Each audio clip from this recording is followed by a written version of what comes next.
What is up, everybody? Welcome back to another video. In today's video, we are going to be talking about the Detroit Lions 7th round pick in the 2020 NFL Draft and why he may be the Lions' missing piece on that defense.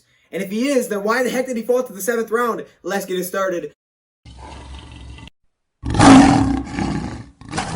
Welcome everybody to another video. Glad you guys are here, and today we're going to have some fun talking about the Detroit Lions' former 7th round pick, Jashon Cornell. I'm excited to do this video, but before we get into it, we got to go check out a couple things. The first thing, as you guys have probably noticed, is this little guy. This is Barry Sanders. My mom gave this to me, and this thing is really, really cool, so I have to put this up here on the desk for now. It may move. Maybe at some point we'll put it back here.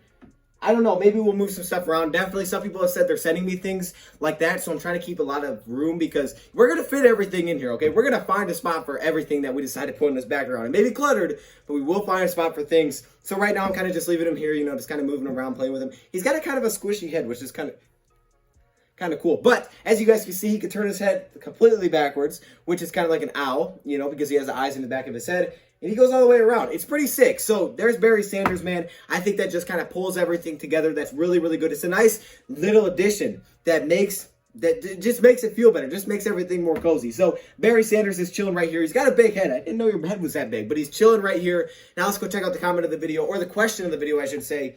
And this one is, what is your dream car? Now, I didn't come up with this one. Somebody asked me this in the comments from my other videos. I can't remember who it was. That's why I didn't put your name up there. I'm sorry. But he did ask me this question. I gave him an answer. I'll put truck/semi. I know some people are truck people. They don't like cars. Some people like trucks.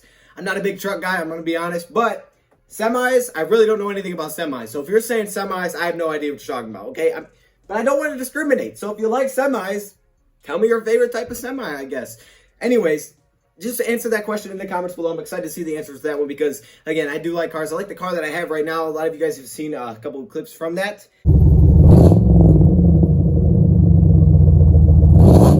So yeah, let's hop into today's video, answer the question of the video, and now let's get it started. We're going to talk about Jashon Cornell, the Detroit Lions 7th round pick in the 2020 NFL Draft. It was a pick after John Penisini. Let me just say, not only did I not know who this guy was when we selected him, neither did my chat. Okay, the comment section had no idea who Jashon Cornell was because when we selected him, I said, hey, does anybody know anything about this guy? And no one said anything. I was like, okay, well, I guess we're kind of just winging it here. We got Jashon Cornell. Now, I had done, I believe, breakdowns on him before, maybe a film breakdown, things like that. We haven't talked about him a ton, though, so I think it's okay for us to hop back onto the Jashon Cornell wagon. But I think I had like a dream of Cornell or something. The Lions selecting Jashon Cornell, which is kind of weird, but I think it was really from all the Twitter stuff of, his grading, how he grades out as a pass rusher amongst like some of the top defensive linemen in the draft. The thought that I need to really look at Jashon Cornell once again and see what his role can be in this Lions defense. And as I watched him today, I see him as a completely different player from what the Lions really do have defensively, and why he could be the missing piece on that front seven. Well, kind of a front seven. We play a lot of nickel. You know what I'm talking about. Why he could be the Lions' missing piece. Now, so far this offseason, a lot of people have wanted to see the Lions grab a premier pass rusher. They still do. Okay, Everson Griffin's still there. There's still some big names out there. A lot of people want to see us jump on another pass rusher, and I have no problem with that. I'd actually be happy about that if we grab another pass rusher. That'd be cool. However, this guy could make another reason for the Lions not to go get another pass rusher. Lions play multiple Ds, so you're seeing tons of different sets. Okay, sometimes 4 defensive linemen, sometimes 3, sometimes 2. They're mixing it in a lot of different times. So the Lions need versatile guys that can line up at different positions. And it's not just one set in stone defense, but for the most part, they play a lot of nickel and 3-4. And Jashon Cornell could be that piece that the Lions have really been missing in terms of skill set for 2020. Now, usually 7th round picks, right, they don't always have the best track record of making a team. Last year, well, the year before this year, we selected P.J. Johnson in the 7th round out of Arizona. He didn't even make the team. But there were some problems with P.J. Johnson, I'll be honest. But he didn't make the team for the Lions in year 1. 7th round picks don't always make the team. However, we've seen it. We've seen late round picks step up. We've seen undrafted free agents make teams. We've seen scenarios like that. And a guy like Jashon Cornell actually could have a pretty solid opportunity to play a role in year 1 with the Lions not adding tons of pieces on that defensive line. Right? They haven't went out and signed a top pass rusher or anything like that. So that could mean that Jashon Cornell could get a few opportunities in year 1. Now, the question that I asked at the beginning was, why in the world did this guy fall to the 7th round? Because you guys are sending me all this stuff on Twitter about how well he graded out as a pass rusher. We'll get into that. Then why in the heck did he fall to the 7th round? Because I'm watching people's review of the Lions selecting him. A lot of people are giving him high grades, saying that this guy went completely overlooked. He should have went a lot earlier, things like that. My guy Walter Football even said that. He gave the Lions an A grade for this selection. A lot of people were confused why he fell so far, but he did fall. So why did he fall in the draft? And there's a couple of reasons that he did fall. I think one big reason not a lot of people talk about too much is definitely because of the talent around him. I mean, he was definitely overshadowed on that front four for Ohio State. Ohio State plays a 4-3 defensive line, and when you have guys like David Hamilton, Chase Young, some of the top pass rushers in the league, you had probably the best defensive line in college football last season. When you have guys like that, sure, this guy's going to get very, very overlooked. Kind of reminds me a little bit of Clelin Ferrell was there. I think that's how you say it. I always mess up that guy's name. When he was there and then Austin Bryant kind of fell. He didn't fall as far, but he fell to the 4th round. But this guy, I think, was definitely overlooked in the defense that he played in. Then, another reason that I think he fell was because he didn't start until he was a senior. He came out of high school as a 5-star recruit. The guy was a monster as a high schooler. And he came in with very high expectations, but he didn't see much of a role right away. Came in as a defensive tackle for Ohio State, switched into defensive end. He could play both spots, and he really didn't have much role, kind of just rotated in and out. As a senior for Ohio State, a spot opened up at defensive tackle, an opportunity for Jashon Cornell to take over a role with the Buckeyes. And he did. He stepped into that role very, very well, and it was far and away his best season that he played. I mean, he definitely improved. There was really good development going on there in Ohio State behind the scenes because he got much, much better, and he played in a very comfortable role to him, and he absolutely balled out. He was huge for that Ohio State defense, and again, he gets overlooked because not a lot of people even know who he was, even though that defensive line was so great because there were so many other good players on that line. He gets very overlooked, but his numbers honestly speak for themselves, and when you watch him on the field, you can see that this guy has been developed very, very well. From high school to college, he has added multiple moves to his game. He's very smart with the counterattacks. He just looks like a polished player. Yes, a 7th round player being polished, not always something you come across. He didn't come out of college early, so it wasn't anything like that. So he had time to develop, and he developed really well. He was with really good players, so obviously, he had to improve his game to find playing time, because if he didn't, he wouldn't have played. 5-star coming out of high school, didn't have much role, then found a role as a senior, and he played absolutely great. So those are two big reasons why he fell, and I also think it's just team needs as well. I think, sometimes if you don't need that, then you're not going to get it. He doesn't fit for every single system. And for the Detroit Lions, yes, he was a 4-3 defensive lineman, but the Lions took him. Now, like I mentioned, the Lions do play 4-down linemen at times. It's not super often, but they do it. They mix in a couple things. But why is this the missing piece on the defensive line? Like, oh, that's great. You're thinking, hey, everything like that is great. But why in the world is this guy the missing piece? What does he bring that the other guys don't bring that we have? Well, what he brings, what his specialty is something that the Lions really don't have aside from Trey Flowers. And we'll get into that. Now, I'm going to roll through some of the strengths and weaknesses I took away from his game, because I feel like there's a lot of good that you could take away from him. And it makes you think that, yeah, this guy looks very, very polished. The concern, kind of like Nick Williams, honestly, is that he didn't have much of a role until his senior year, right? Nick Williams didn't have a role until last year, and he's, 30 years old now? One year wasn't even in the league, put up basically no production at all. Then last year just pops out 6 sacks. Kind of like that a little bit for a college player. He's versatile like the other guys that we have. He can play as a defensive tackle and a defensive end. He did it in college, and we'll talk about, what technique he'll play with the Detroit Lions and things like that. But what he brings to the table and what his specialty is coming out of college is his ability to get to the quarterback as a pass rusher. John Pennicini, a run stuffer. Danny Shelton, a run stuffer. We bring in a lot of run stoppers, not necessarily guys with a specialty to get to the quarterback. And his size makes him a little bit different from what we necessarily have. See, the pass rushers that we do have that are known for that right now, I would say is a guy like Romeo Okwara, who is much, much smaller than Jashon Cornell is, and Trey Flowers, who is also much smaller than Jashon Cornell. He's specifically a defensive end for the Detroit Lions. So those are like your pass rusher specialists. Obviously, now you bring in Julian Okwara, same kind of thing, much smaller. So you got these smaller guys that are pass rushers, but for the most part, your bigger defensive linemen are all run stuffers. And that's what the Lions need in their scheme, right? You need a nose tackle like Danny Shelton, okay, like John Pennicini to stuff the middle. A lot of these defensive linemen are run stuffers, but Jashon Cornell is a little bit different. Even Deshaun Hand coming out of college was not known for his pass rushing ability. Deshaun Hand coming out of college was highly praised for his ability against the run and to stuff the run and versatility on the D-line,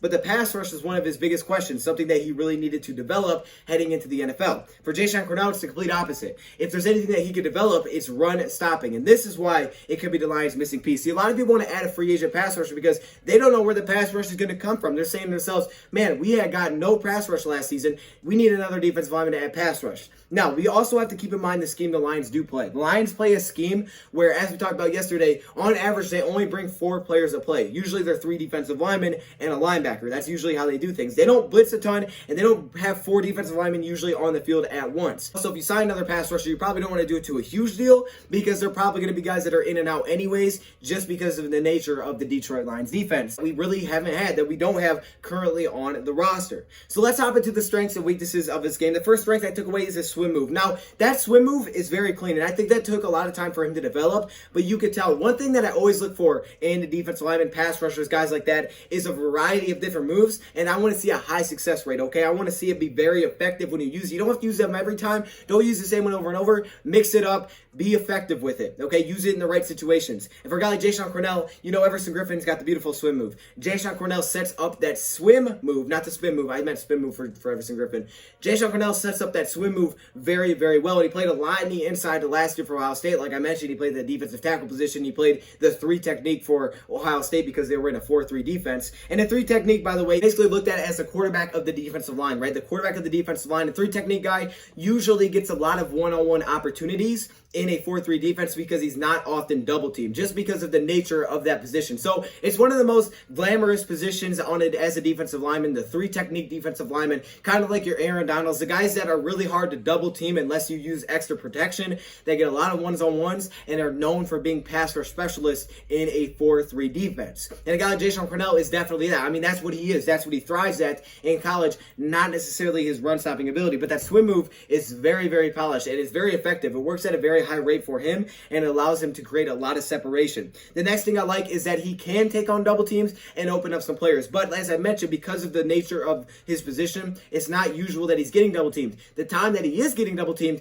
is when their opponents will use max protection, right? They'll keep an extra guy there, they'll keep a tight end there, they'll keep an extra running back. Sometimes they keep 7 guys. It's when an offense does that is when he's going to get double teamed because they're trying to double team basically everybody. This was a ferocious defensive line and it caused a lot of offenses to do that, which meant less weapons for a quarterback. So it also meant that the defensive linemen, a lot of times, if you weren't blitzing, are going to get double teamed. So that's when he had to deal with double teams. But what he does really well is he utilizes stunts. Now, stunts is something that we saw Matt Patricia mix in a little bit last year, time to time. He does it a ton with his linebackers. Stunts are something that his linebackers do a lot. See, with Ohio State, they would put him sometimes on the same side as a guy like Chase Young, and he would kind of hop out. He would start outside, and Chase Young would come back inside, and that's where a lot of their pressure would be able to come from. They would kind of work off each other in that way, and it would create a hole for Chase Young. And we know with Chase Young, even on one-on-ones, he's a problem. But if you give him any kind of opening, you're going to have a big problem as an offense. So that's what they utilize him a ton with. And for the Detroit Lions, when I look at what Jashon Cornell can do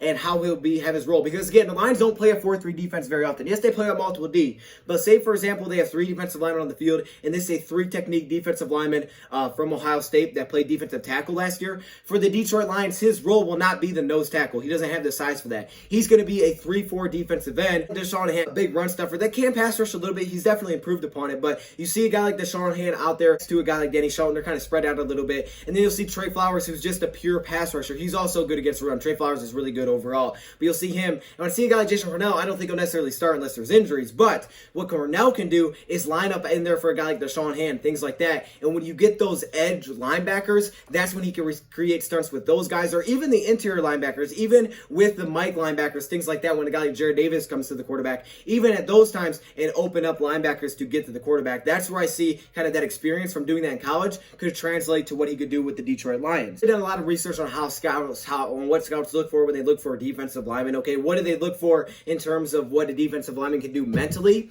And a lot of the things that a lot of scouts look for is read and react. Now we hear that term a ton, and a lot of times they can base read and react on draws, screens, things like that to see how they react. Right? If it's a screen, is the defensive lineman coming directly for the quarterback? Is he able to recognize as a screen? Because they're going to be left open in the screen, right? That's kind of the offense's idea, is to have the pass rushers come through, that way they can dump it off and he's out there in the clear. That's kind of the goal. Or are they just taking away the running back? Are they stepping in the lane to eliminate a pass potential? That's what they're supposed to do. Same thing with draws, right? In a draw, how are they looking at it? Are they thinking it's a pass play? Are they staying their ground and they're able to make a tackle? Are they running past the running back? Things like that. That's where you want to see the read and react. And with a guy like Jashon Cornell, this is the benefit of getting a guy that's been in college for years, is his read and react ability. You can see that he's been around really good players. He's been coached very well, and you could tell that he's a very smart player. In a lot of draw situations, I saw his ability to kind of stand his ground, stay there for the draw, not lose himself, and he's able to make a play. And this was something that he struggled with in 2018 a little bit, because in 2018,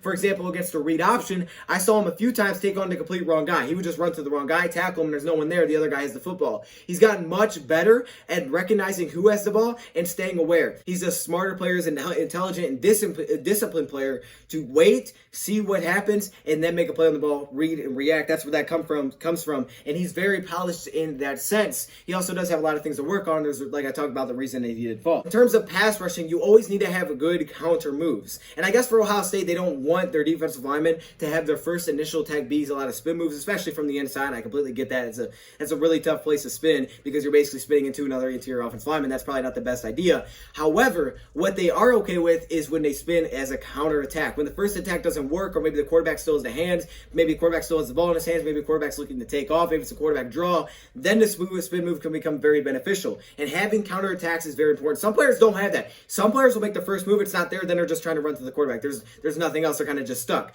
We've seen that with guys. With Jashon Cornell, who is a pass rush specialist, this is where he makes his money. You'll see him spin off, okay? You'll see him keep the play alive, stay there, read, try to guess where the quarterback's going to go, spin off, make a play on the football. That, to me, tells me that this guy has been coached very, very well, and he looks very polished. That's something that I've seen that I'm taking away that I really, really like. Talking about his ability to pass rush, as I mentioned, he was ranked as the 4th best defensive lineman last season by Pro Football Focus. He was just behind Derek Brown. Derek Brown was the top 10 pick in the NFL draft. He was also behind guys like Jordan Elliott, who I said was really good. I really like Jordan Elliott. I think it was out of UAB. I'm not sure exactly who that player is, but he was up there with some of the top guys because last year he was very good as pass rusher. And I'm sure he had help with some of the other best pass rushers around him, takes a lot of pressure off of him. But in his role, again, the nature of that role is that you're going to get a lot of one-on-ones. You need to win those one-on-ones. And in the Big Ten, it's usually pretty good competition, and he played really well in his senior year. Move over to some of his weaknesses. This is a lot of reasons. These are some of the big reasons that he did fall. One big reason, his size. He doesn't have necessarily the size to be one or the other.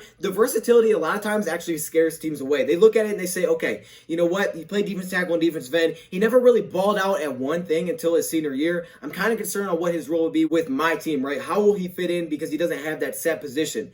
That concerns some teams. For the Detroit Lions in the multiple defense, they need guys that can move around the entire defensive line. And if you watch Cornell from last year, he would play on both sides. He could flip to the strong side. He could move around the defensive line. And for the Lions, that's great. For some teams, it's not. With his size, he's kind of an in-between. He's definitely too small to be a nose tackle. He's also way bigger than a guy like Trey Flowers as a defensive end, right? He's kind of the in-between, which kind of reminds me a little bit of Nick Williams, a little bit smaller than Nick Williams, and a little bit smaller than Deshaun Hand. Kind of reminds me of those type of guys, right? They're kind of the in-between type of players, and we've seen that the Lions are willing to go bring in those players. For the Lions scheme, it works. That's a big concern on its own as well. A lot of people are concerned that there's not that consistent production, that maybe it's just a one-year wonder. That scares a lot of teams. Sometimes it works out for the good, sometimes it does not. A 5-star recruit coming out of high school, so that concerns some people that he came in and it took him so long to develop and find a role in that defense. One place that he really needs to improve his game is run stuffing. And this is why he is different. This is why he could be that missing piece, because the Lions have the run stuffers. I mean, that's basically all they bring in for defensive linemen as of late. But the Lions needed that other pass rusher. That's why people want Griffin. They want another pass rusher.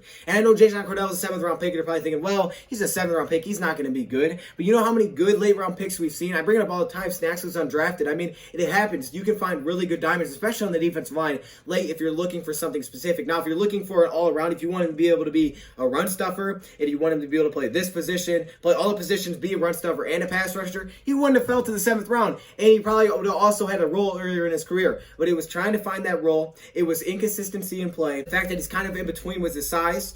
And he's not a great run stuffer. Definitely something that he needs to improve on. He's not much of a run stuffer, right? He's not much of a run clogger. Now, he has the size. He's not completely awful at it, right? He's not going to let you down, but that's not where he thrives. So you get him out there in pass rush situations, which we talked about before. Like, for example, if a team's in a 3rd and long and they need to go out there, this is why I can see him playing a little role. Not a starter, but he could mix in on some roles, because if it's a 3rd and long and you need to get some pressure, you're still going to have defensive linemen on the field. Maybe you put him and Flowers out there. Him and Trey Flowers, and maybe a guy like Nick Williams or your 3 defensive linemen. Maybe you drop the rest into coverage. Those type of guys. Those are the kind of guys that the Lions need. That's the kind of player that the Lions really haven't had, because Trey Flowers is a pass rusher, but he also is built like a pass rusher, right? He's built like just a regular defense, a 3-4 defensive end. You get a guy, Romeo, again, smaller, built like a linebacker / defensive end. Austin Bryant, smaller. Jashon Cornell is not small. He's a defensive tackle. He's a size like Aaron Donald that gets pressure, and the Lions really don't have that on their team. Lions have not had that on their roster, okay? They don't have a defensive tackle that specializes in getting pressure. They haven't had that interior push. They didn't have it last year, and that's why it didn't open up Trey Flowers. That's why no one's opened up,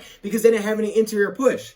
And while he's not going to play the nose tackle position, they need some push on that defensive line from two sides. And when you look at how the lines line up on their nickel defense, the defensive line will move around. So even if you only have 3 defensive linemen, for example, they can line up in multiple different techniques. Their nose tackle line up directly across from the center, okay, in the zero technique. But then you could also have, your guy like Jashon Cornell, who's sliding closer, sliding more to the guard, and then Trey Flowers more on the outside. You can move him around and help get that interior push that you didn't really have before. Then all of a sudden you can bring your edge defenders up to the line, and it helps open up those type of players. How the Lions put him in this defense and what role they utilize him in, that's why it would have been great if we had preseason, because I would have been really intrigued to see just how they play him. But he is different from what the Lions have had before. So why did he fall to the 7th round? Definitely some big reasons that he fell to the 7th round, but he could be exactly what the Lions needed. Looking at his stats last season, he kind of just popped off. 13 games, 30 total tackles, 7.5 tackles for loss, 4 sacks, and a forced fumble. For the Lions, I could see him definitely making the team. I would not be shocked if he makes the team. Right now, the Lions currently still have all their undrafted free agents on the roster. I think he could make the team. I have faith that Jashon Cornell actually will make the team. What will his role be? I could see him getting maybe around 50 snaps on the year, something like that. Nothing crazy, but mixing in certain situations, kind of just trying to see what you have there, unless obviously there's injuries and has to play a big role. Or if he just goes out and just destroys people, then it's like, okay, you know what? We'll play him a little bit more, because the Lions haven't had this. So I'm very intrigued to see how Matt Patricia is going to use a guy like this, because Matt Patricia knows that they didn't get pressure last season. And I think that's why he took Jashon Cornell, because he said to himself, we need that interior push. We need that guy that can line up as an interior defensive lineman and give us push. We need a guy with that size. Romeo Okwara doesn't have that size. He can get pass rush, he doesn't have that size. Trey Flowers doesn't have that size. This guy does. We need something different. So that is Jashon Cornell. Let me know your thoughts, comments below. Thank you, for watching, and I'm out.